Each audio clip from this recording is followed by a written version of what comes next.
he met Lindsay. That will be the extent of the Star Wars stuff, I promise. But, I mean, what kind of best man would I be if I didn't know to use that? I really can't express to everybody how honored I am to be part of Dan and Lindsay's special day. I know it's unusual for a girl to be the best man, but it's not for us. He's always been my very best friend, and absolutely the best brother that anybody could ask for. He's one of the most awesome people in the world, as everybody knows, just from being in this room. I followed him everywhere my whole life, including college and just in any way that I could. But what you don't know, if you haven't been around my family for a very long time, is how early I knew that Dan was so special. I'm sorry. I wasn't always the healthiest child, and I had a really rough time growing up, but Dan always had a shining smile and jokes and laughs for days. He made me forget that I was sick, and always did whatever he could to make me smile and make me laugh, and he's always persevered through every challenge that has come his way. And I've tried to do my very best to follow in his lead.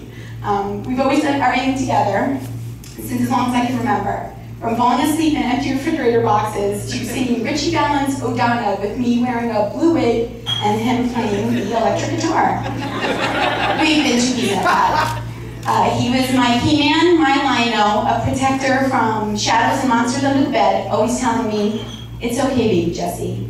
Thunder, thunder, Thundercats, ho!" as he charged the imaginary threats. We would always play make-believe as his favorite TV show characters, usually with my father, end up being the villain or the doll. And when we were little, Dan always thought he was my second father, and he loved to tell me what to do. A specific instance comes to mind when I wanted to watch Chucky, and he thought that I was too young, and he was right.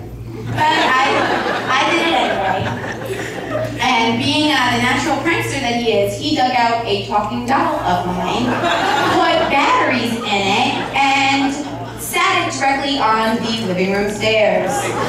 I, of course, saw this doll talking to me and screamed, ran directly to Dan, who was supposed to be my protector, and he goes, "Jessica, there are no batteries in this doll." Yeah. So I freak out, he promises to get rid of it for me, I put it in the garbage, I promise, and it's sitting on my bed going, "Mommy, I'm hungry." It happened a few more times, we figured out what was wrong, Dan, and I pretty much learned to listen to him from then on.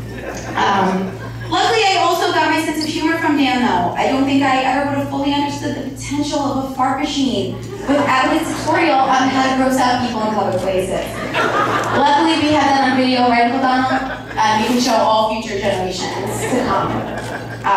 Although Dan is a very smart guy, he's had his share of bad decisions. For example, when he thought growing his hair long like a rock star would be a good idea, and ended up with an afro, just look at his driver's license picture.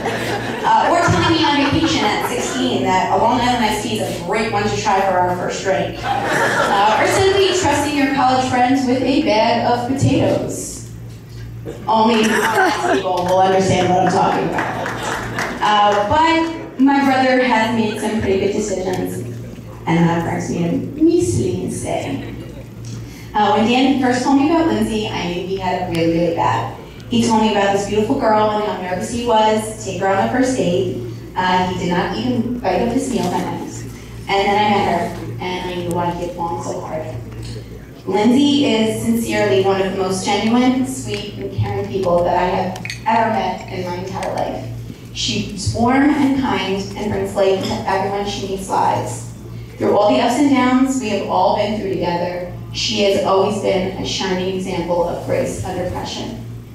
I'm honored to call her my sister, and I'm so happy that my brother has found his soulmate. She got you now, bro. One ready to rule them all. So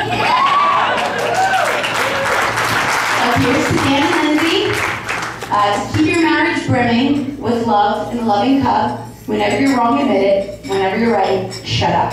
And here's one last surprise to show true outward spirit and how we really get down. And I lied because here's a quote from our good friend Luke Skywalker to prove how us Alvarezes get down.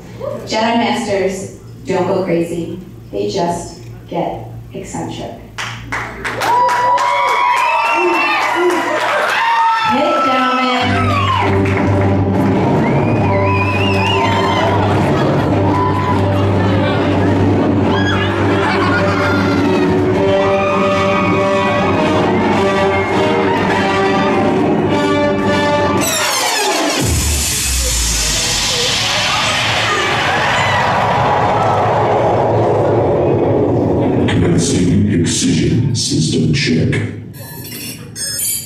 incredible. Online, mid-range.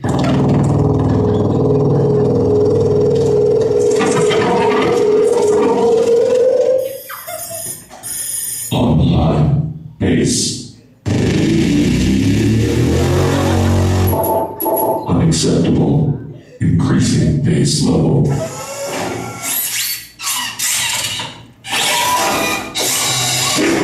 Bass.